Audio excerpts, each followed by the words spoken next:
আপোনাসৱৰ শ্ৰীচৰণ দৰ্শনৰ মহাসুযোগ আমি লাভ কৰিলোঁ।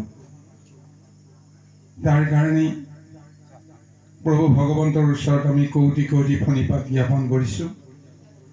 আৰু আপোনাসৱৰ সন্মুখত এইখন আসনত উপবিষ্ট হৈ প্ৰভু ভগৱন্তৰ শ্ৰীমুখৰ মহাবাণী মহাগীতাৰ আলোচনা আমাৰ কাৰণে যদি অসম্ভৱ নহয়, তথাপিও হয়তো পূৰ্বজন্মৰ কিবা এটা সংস্কাৰ আছিল কাৰণে অসাধ্য কৰ্ম এটা কৰিবৰ কাৰণেও প্ৰভু ভগৱন্তে আমাক কৃপা কৰিছে, আপোনাসৱে আমাক আশীৰ্বাদ কৰিছে। সেইখিনিকে সাৰোগত কৰি আমি কেৱল প্ৰযত্ন কৰিম। দুখাদুখ নিশ্চয় হ'ব, কাৰণ সন্মুখত দেখিছোঁ সাধু সন্ত মহন্ত ৰূপত ঋষিতুল্য মহাযোগী যোগ পুৰুষসকল উপবিষ্ট। এখেতসকলৰ সন্মুখত আমাৰ দৰে সাধাৰণ মহমতীজনে ভগৱন্তৰ হৃদয়ৰ গীতা প্ৰকাশ কৰাটো সহজ নহয়। অনেক দুখ ত্ৰুটি নিশ্চয় হ'ব। গতিকে সমস্ত দুখ ত্ৰুটি মাৰ্জনা আপোনাসৱে আমাক কৰিব লাগিব, কাৰণ মহন্তৰ সমাসে ভূষণ। এই মহা আপ্ত বাক্যকে আমি সাৰথি কৰি অতি সাহসেৰে আপোনাসৱৰ ওচৰলৈকে আমি আহিছোঁ। গতিকে সৰ্বদুখ মৰিখন কৰিব বুলি আমি পুনৰবাৰ কৌটি কৌটিবাৰ আপোনাসৱৰ শ্ৰীচৰণত সেৱা ধৰিছোঁ। সেই গুৰু সমস্ত ইতিমধ্যে মংগলাচৰণ বা ঈশ্বৰ বৰ্ণনাৰ জৰিয়তে মহাগীতাৰ পদবন্ধে শুভাৰম্ভ হৈছে। এই মংগলাচৰণ আমি কিয় কৰিব লাগে, মংগলাচৰণ কিয় সংযোজিত কৰিছে বা গীতা টীকাকাৰ মহা সাধুসকলে। আমি যিকোনো কৰ্ম এটা কৰিবলৈ যাওঁতে নিজৰ মন বুদ্ধি আমি স্থিৰ কৰিব লাগিব, শুদ্ধি কৰিব লাগিব। তেতিয়াহে সেই কৰ্মত যেনেকেই নহওক আমি সৎগতি বা সৎ ফলাফল নিজৰ কাৰণেই হওক বা জগতৰ কাৰণেই হওক আমি লাভ কৰিব পাৰিম। সেইকাৰণে শ্ৰীকৃষ্ণই তাহানিতে কুৰুক্ষেত্ৰ মহাসমৰৰ সময়ত অৰ্জুনৰ আগত কোৱা গীতা যোগসিদ্ধ পুৰুষসকলে হৃদয়ত তেওঁলোকে ধ্যানৰ মাজতে সমাধিৰ মাজতে সেইবিলাক লাভ কৰিছিল। আৰু সেই সমস্তবিলাক ভকতৰ বা সাধু সংগত আলোচনা চলিছিল।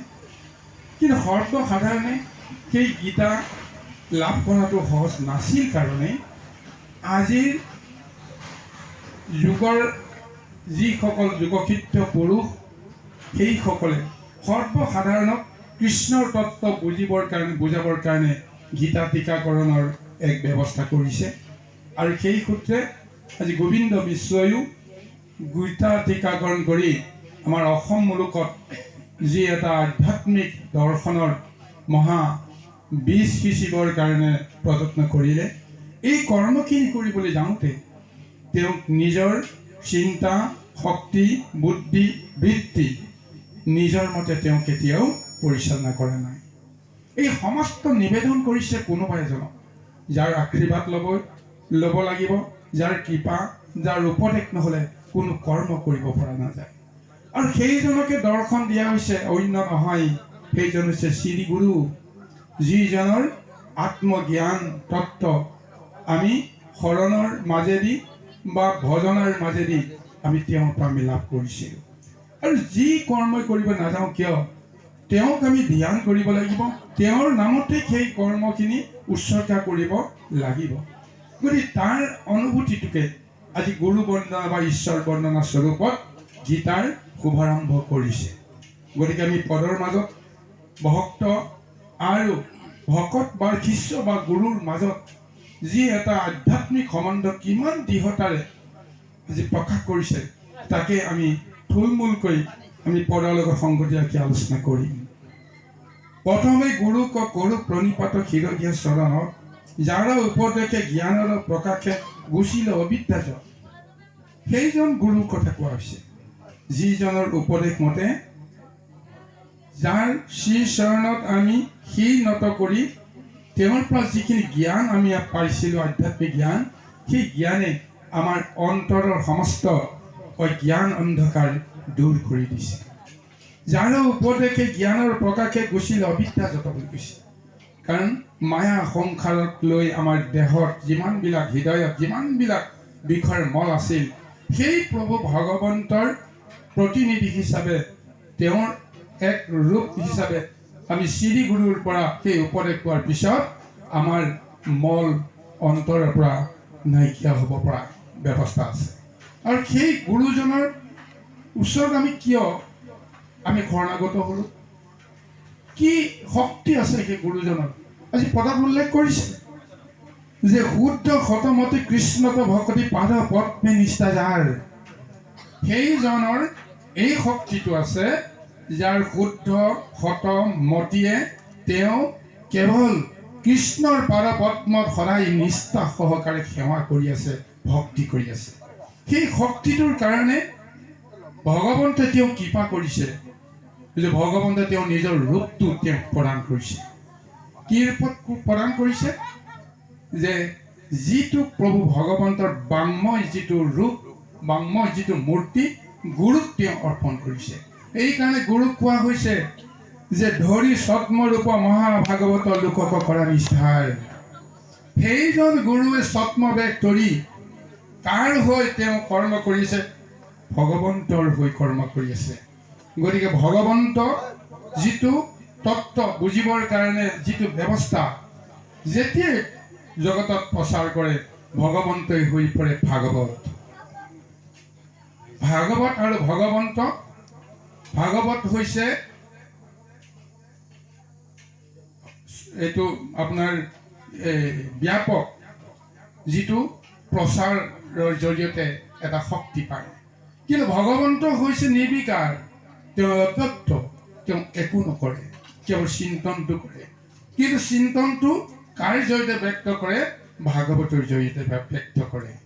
গতিকে সেই ভাগৱত মূৰ্তি বা ভগৱন্তৰ মূৰ্তিক ছদ্ম ৰূপতে ধাৰণ কৰি গুৰুৱে সেইজনৰ ওচৰত নিষ্ঠা সহকাৰে সদায় তেওঁ উন্নতি কৰি থাকে।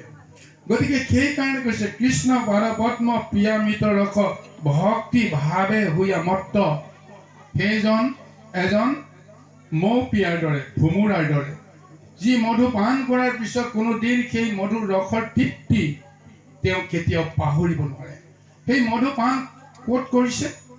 ভগৱন্তৰ হৃদয়ত যি মহা আনন্দৰ ৰহস্য লুকাই আছে, সেই ৰহস্য মধু সদায় গুৰুৱে তেওঁ স্মৰণতে হওক চিন্তনতে হওক সৰ্বব্যাপক ৰূপে তেওঁ সদায় পান কৰি আছে। গতিকে সেই গুৰুৰ যদি আমি আশ্ৰয় লওঁ, তেতিয়াহ'লে আমাৰ সৎগতি হ'ব। আৰু সেই গুৰুৱে সদায় সমস্ত জীৱক এক মূৰ্তি ৰূপত জ্ঞান কৰে। সমস্ত জীৱতে তেওঁ সাম্যতাৰ ধাৰণাটো তেওঁ সদায় গ্ৰহণ কৰে। কাকো ভিন পোৱা নেদেখে, কাৰণ দেখে যে বাসুদেৱ মূৰ্তি সবাতো দেখয় জ্ঞানৰ বুজীয়া তত্ত্ব। তাৰমানে সমস্ত জীৱতে যে যিজনে বাস কৰি আছে, যাৰ কাৰণত সেইজনক কোৱা হৈছে বাসুদেৱ।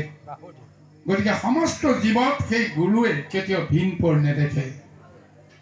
কিন্তু যি মহাভাগৱতৰ কথা আমি ক'বলৈ গৈছিলোঁ, গুৰু ধৰ্ম আচৰণ নকৰে কাৰণে কিছু কিছু গুৰুৱে শিষ্যক জ্ঞান দিবৰ কাৰণে অস্বীকাৰ কৰিছিল। দ্ৰোণাচাৰ্যই হওক কিংবা পৰশুৰামেই হওক, সিও এটা বেলেগ লীলা, কিন্তু তাৰ ফলটো পিছত পাইছে। গতিকে গুৰুৱে কিন্তু কোনো জীৱৰ প্ৰতি, কোনো লোকৰ প্ৰতি কেতিয়াও বিষম ভাৱ আনিব নোৱাৰে। গতিকে সেই গুৰুৰ ওচৰতহে আমি শিৰনত কৰি আছো। কায় বাক্য মনে গুৰুৰ চৰণে নপি কৰো থাকে দূৰে, চুম্বক মণিৰ পায়া সমীপক লোহা যেন মতে ঘূৰে। এতিয়া সেই গুৰু আৰু আমাৰ মাজত সম্বন্ধ কি? সেইজন প্ৰভু ভগৱন্তৰ ভক্ত আমাৰ শ্ৰী গুৰুজন পৰম গুৰুৰ লগত যিটো সম্বন্ধ তেওঁৰ লগত আমাৰ সাধাৰণ ভক্তজনৰ একেটাই সম্বন্ধ চুম্বক আৰু লোহাৰ মাজত থকা যিটো সম্বন্ধ এই সম্বন্ধটোত কি মহা সত্য লুকাইছে চাওক চুম্বক ক্ষেত্ৰৰ ভিতৰত যেতিয়া লোহা এটুকুৰা প্ৰৱেশ কৰে লোহা টুকুৰাই নিজৰ পৰিচয় হেৰুৱাই পেলায় নিজৰ শক্তিৰ কথা তেওঁ পাহৰি যায় কেৱল চুম্বক টুকুৰা লৈ তেওঁ সদায় ধাৱমান হৈ থাকে চুম্বকৰ বাহিৰে তেওঁ বেলেগত কোনো মতি নাথাকে বাহ্যিক কিছু বাধাৰ কাৰণত হয়তো চুম্বকৰ লগত লগ নালাগিব পাৰে কিন্তু শক্তিৰ ৰোমানটো সৰ্বক্ষণতে তেওঁ ধাৰণ কৰিয়ে থাকে তদ্ৰুপ গুৰু য'তেই নাথাকক সেই শ্ৰী গুৰুজন আমি জীৱনত হয়তো এবাৰ দেখিছোঁ দুবাৰ দেখিছোঁ এবাৰ শৰণ ল'বলৈ গৈছোঁ আৰু এবাৰ নাম কথা শুদ্ধভাৱে ল'বৰ কাৰণে ভজনৰ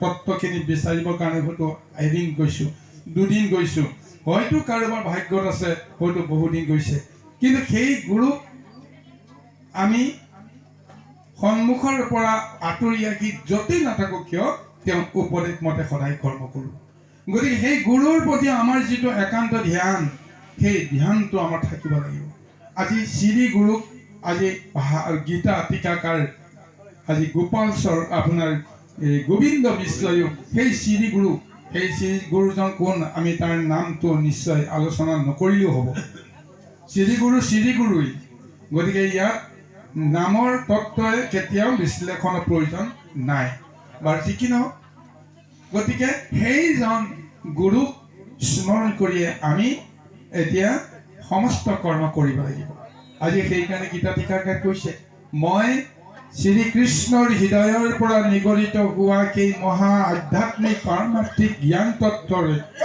যি মহা গীতা সৃষ্টি হৈছে সেই গীতা মই জগতৰ কাৰণে মই ৰূপ দিব বিচাৰিছোঁ গতিকে এই কৰ্মখিনি কৰিবলৈ যাওঁতে শ্ৰী গুৰুৰ জৰিয়তে যদিও মই উপদেশ পাম কৃপা পাম কিন্তু পৰম গুৰুৱে যদি মোক কৃপা নকৰে তেতিয়াহ'লে মই কেতিয়াও কৰ্মখিনি কৰিব নোৱাৰোঁ সেইকাৰণে নিজকে কৈছে মই কোনো চাৰ কৃষ্ণক গায়ে বাৰ যাহাৰ প্ৰসাদ জ্ঞান সেইজন প্ৰভু ভগৱন্তে মনেৰে আনন্দ মনেৰে যাক যিটো দিয়ে সেয়া এক মহাপ্ৰসাদ সেই প্ৰসাদত সেই জ্ঞানটো লুকাই আছে তত্ত্বটো লুকাই আছে যে ঈশ্বৰে দিয়া সমস্ত সম্পদ আমি শ্ৰদ্ধা আৰু ভক্তি সহকাৰে গ্ৰহণ কৰিব পৰা সম্পদেই হৈছে প্ৰসাদ সৃষ্টিখন প্ৰভু ভগৱন্তে নিৰ্মাণ কৰিছে সৃষ্টিৰ যিমানবিলাক সম্পদ প্ৰভু ভগৱন্তৰ সম্পদ কিন্তু সেই প্ৰভু ভগৱন্তৰ সম্পদক আমি বিষয়ৰ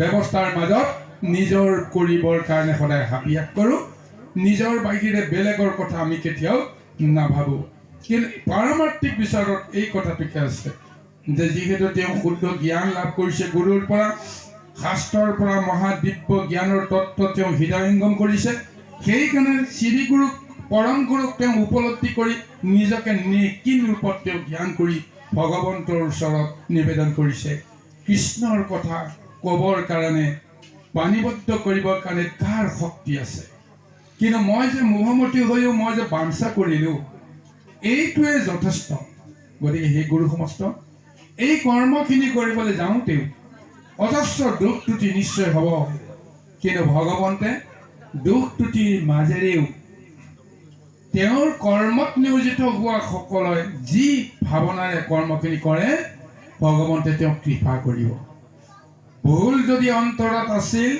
সেইখিনি শুদ্ধ কৰাৰ ব্যৱস্থাও কৰিব গতিকে এইকাৰণে আজি ভাগৱত টীকাকাৰেই হওক বা গীতা টীকাকাৰেই হওক মংগল চৰণৰ জৰিয়তে নিজৰ চিত বুদ্ধি মনক ঈশ্বৰ আৰু শ্ৰী গুৰু আৰু পৰম গুৰুৰ শ্ৰী চৰণত অৰ্পণ কৰাৰ পিছত নিজৰ মতে একো কৰিব লগা নহয় তেওঁলোকে দিয়া চিত চেতনা জ্ঞান বুদ্ধি বিবেক ধৈৰ্য সমস্তখিনিৰ জৰিয়তে যি কৰ্ম হয় সেইখিনি ঈশ্বৰৰ কৰ্ম হিচাপে পৰিগণিত হয় নিজে ক'বই নোৱাৰে যে এই কৰ্মটো মই কেনেকৈ সম্পাদন কৰিলোঁ ভাবিবই নোৱাৰে পিছত আচৰিত হৈ মোৰ মুখৰ পৰা যে এনেকুৱা শব্দ কিছুমান ওলাব মোৰ অন্তৰৰ পৰা এনেকুৱা যে চিন্তা কিছুমান ওলাব আগতে হয়তো তেওঁ ভাবিব পৰা নাই সেইকাৰণে শ্ৰী গুৰু আৰু পৰম গুৰুৰ কিবা বিচাৰি আজি এই মহা মাংগল্য চৰণ মংগল চৰণ বা ঈশ্বৰ বৰ্ণনা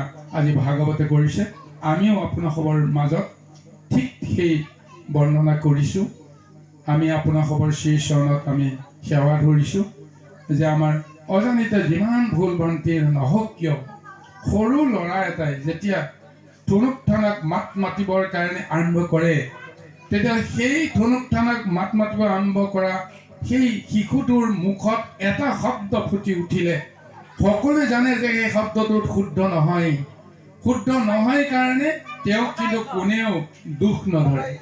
তেওঁৰ পৰা যে কিবা এটা শব্দ ওলাবৰ কাৰণে প্ৰযত্ন কৰিছে, তাৰ কাৰণে অন্তৰৰ ভাৱনাটোক শ্ৰদ্ধা কৰি মনত আমি অনাবিল আনন্দ লাভ কৰোঁ।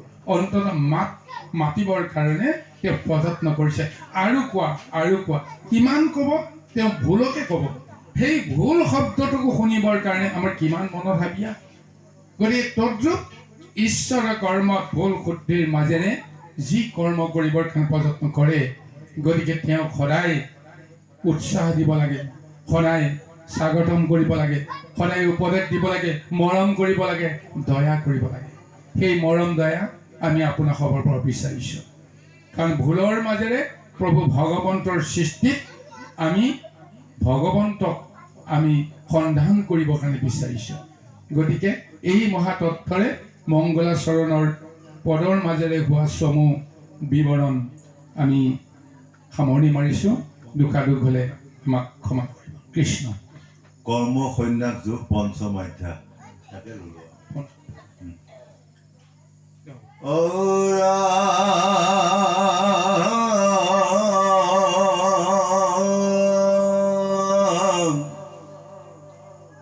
অৰ্জুন বদতি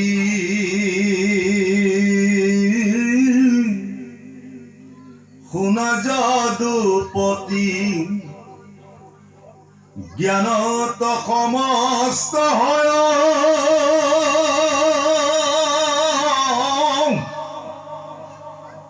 তাতাৰু কৰ্ম শ্ৰেষ্ঠ কৰি কহা ইয়াতয় অতি সংশয় কৃষ্ণে বোলে জ্ঞান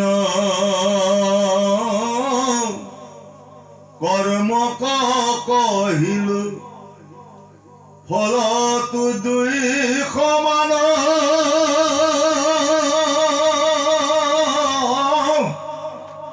নকৰিলে কৰ্ম সন্ন্যাস নিশিজে সিগুণে কৰ্ম প্ৰধান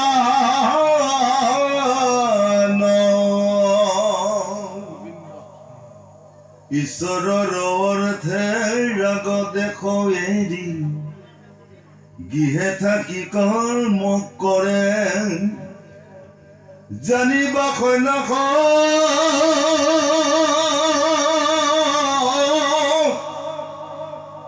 সিজিল তাহাৰ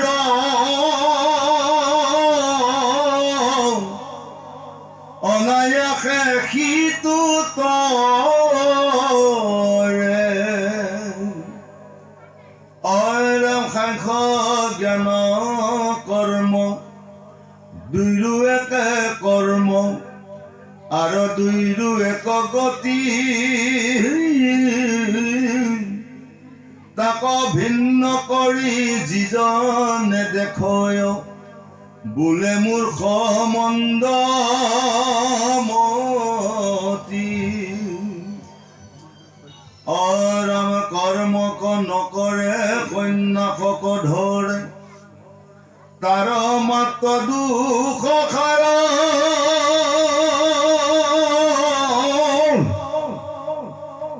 কৰ্ম কৰি আগে বিলম্ব নলাগে সুখে যে তৰে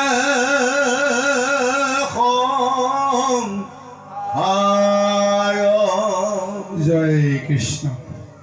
হে গুৰু সমস্ত, এতিয়া মহাগীতাৰ পঞ্চম অধ্যায় কৰ্ম সন্ন্যাস যোগ পৰবন্ধি আৰম্ভ হৈছে। গতিকে এই মহা আখ্যাৰৰ বা অধ্যায়ৰ পদবন্ধে আলোচনা কৰাৰ আগতে আমি থুলমূলকৈ সাম্যকভাৱে গীতানো কিয় অৰ্জুনক দিব লগা হ'ল এই কথাটো নিশ্চয় আমি অকণমান আধ্যাত্মিক তত্ত্বৰে বিশ্লেষণ কৰিব লাগিব। অৰ্জুনেনো কি ভুল কৰিবলৈ গৈছিল যাৰ কাৰণে কৃষ্ণই তেওঁক গালি পাৰিব লগা হ'ল? কাৰণ অৰ্জুন এজন মনুষ্যৰ যিমানবিলাক গুণ অৰ্জুনৰ গাত আছে অন্ততঃ জগতে স্বীকাৰ কৰিছে, ভগৱন্তেও স্বীকাৰ কৰিছে। গতিকে সেই মানৱীয় গুণ লৈ তত্ত্ব লৈ তেওঁ কৰ্ম কৰিবলৈ যাওঁতে তেওঁ যদি নিজৰ কৰ্মত যদি কিবা এটা নিজে নিজে যদি ভুল দেখা পায় সেই ভুলৰ পৰা তেওঁ নিশ্চয় কিবা এটা শিক্ষা ল'বৰ কাৰণে বা ভুল পন্থৰ পৰা আঁতৰি আহিবৰ কাৰণে প্ৰযত্ন কৰাটো এটা মানৱীয় প্ৰকৃতি। সেইকাৰণে তেওঁ কি কৰিছিল যে যদিও কৌৰৱে বা দুৰ্যোধনে তেওঁলোকৰ পিতৃৰ হক যিখিনি সম্পত্তিৰ পৰা তেওঁলোকক অন্যায়ভাৱে বঞ্চিত কৰিলে, যিটো জন্মগত যিটো অধিকাৰ প্ৰত্যেক সম্পত্তিৰ ওপৰত প্ৰত্যেক সন্তানৰ এটা অধিকাৰ, সেই অধিকাৰটো যদি কোনোবাই নিবিচাৰে তেতিয়াহ'লে তেওঁ জন্ম লোৱা বৃথা, তেওঁ কাপুৰুষ। অন্ততঃ তেওঁ নীতিগতভাৱে নিজৰ অধিকাৰ সাব্যস্ত কৰি সাহসেৰে কৰ্মযুদ্ধ কৰিবৰ কাৰণে তেওঁ আগবাঢ়িব লাগিব। এই কৰ্মখিনি কৰিবলৈ যাওঁতে এতিয়া দুৰ্যোধনৰ মতে যুদ্ধৰ বাহিৰে বিকল্প নাই। বিনা যুদ্ধে যদি বেজীৰ আগত উঠা মাটি অকণমানো যদি দিবলৈ অস্বীকাৰ কৰে তেতিয়াহ'লে পঞ্চ পাণ্ডৱে বাকী থকা জীৱনখিনি ক'ত কটাব? নিজৰ হক অধিকাৰ য'ত আছে সেইখিনিৰ পৰা ত্যাগ কৰি য'ত অধিকাৰ নাই বিদেশত গৈ তেওঁ যদি কাৰ ওচৰত সেই অধিকাৰ সাব্যস্ত কৰিব? গতিকে কৰ্মযুদ্ধ কৰিবলৈ যাওঁতে দুৰ্যোধনে প্ৰত্যাহ্বান মানি ল'বলৈ বাধ্য হ'ল। হ'ব, যুদ্ধই হ'ব। তাৰ কাৰণে যিমান শক্তিৰ প্ৰয়োজন, যিমান ব্যৱস্থাৰ প্ৰয়োজন সমস্তখিনি যোগাৰ কৰি লৈ যুদ্ধক্ষেত্ৰত সমবেত হ'ল। সমবেত হওঁতে তেওঁ অন্তৰত যি এটা ভাৱনা জাগিল, হয়তো আমি ক'ব পাৰিম যে কৃষ্ণই মনে মনে তেওঁক এই ভাৱনাটো তেওঁ জগাই দিলে। কৃষ্ণৰ কাৰণতহে তেওঁ এইবিলাক কথা ভাবিবলৈ তেওঁ এটা সুযোগ পালে। ইমান দিনে নভবা কথা আজি তেওঁ ভাবিলে। যি সময়ত এতিয়া ৰণডংকা বাজি গ'ল, কৌৰৱ আৰু পাণ্ডৱৰ মাজত ৰণধ্বনি বাজি গ'ল, এই মুহূৰ্তত আক্ৰমণ বুলি এটা দীঘলীয়া উকি মাৰি কেৱল অস্ত্ৰ প্ৰয়োগ কৰিবলৈ বাকী আছে। সেইখিনি সময়তে অৰ্জুনৰ মনত থকা ভাৱনাটোৱে কৃষ্ণক ক'লে যে সখী, যে শত্ৰুৰ পক্ষত কোন আহিছে এই কথাটো মই জানো, কিন্তু কোনে ক'ত অৱস্থান কৰিছে